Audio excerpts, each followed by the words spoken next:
to the flag of the United States of America, and to the republic for which it stands, one nation, under God, indivisible, with liberty and justice for all. Honor the Texas flag. I pledge allegiance to thee, Texas, one state under God, one and indivisible. Now for a moment of silence.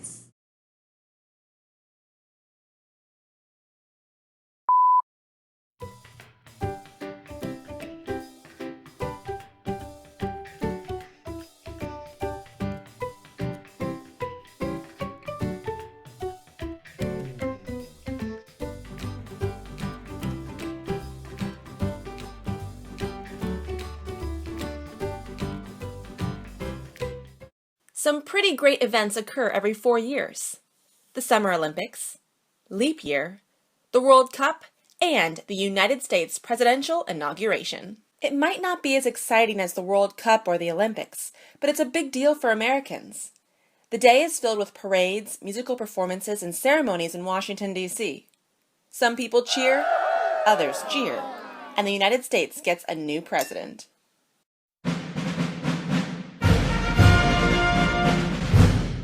When is the presidential inauguration? Since 1937, presidential inaugurations have taken place on January 20th after the election. From 1793 until 1933, however, the ceremony occurred on March the 4th. Fun fact: the Constitution officially took effect on March the 4th, 1789. The 20th Amendment to the Constitution officially moved the date up to January 20th to prevent the lame duck president from hanging around in office too long. What were early presidential inaugurations like? When George Washington was elected president, he recited the oath of office, kissed the Bible, and ended the evening with fireworks in New York. That's where the Capitol was at the time. Thomas Jefferson was the first president actually inaugurated in Washington, D.C. He walked in his inauguration, and for the first time, the Marine Band played during the day. He's also famous for welcoming people to the White House in slippers, so that's pretty cool. James Madison hosted the first inaugural ball. Tickets were only $4 at the time. Sweet! What happens on Inauguration Day? Traditionally, the presidential inauguration begins with a worship service. From there, the president and vice president travel to the Capitol building, where the inauguration ceremony will take place. Once they arrive, the vice president is sworn in. Then, the moment we've all been waiting for.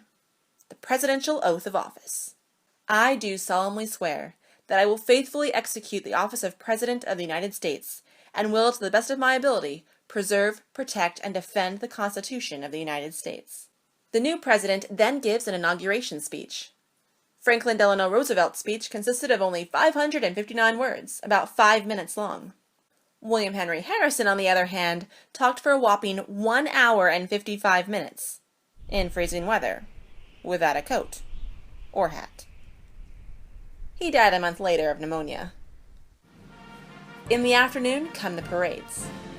It's tradition for the president and vice president to process down Pennsylvania Avenue and view the parade from the presidential reviewing stand. In the evening, inaugural balls are hosted in honor of the new president. People dine and dance the night away at these lavish soirees. And now for 10 fun facts about presidential inaugurations. Number 1. John F. Kennedy was the last president to wear a stovepipe hat for his inauguration.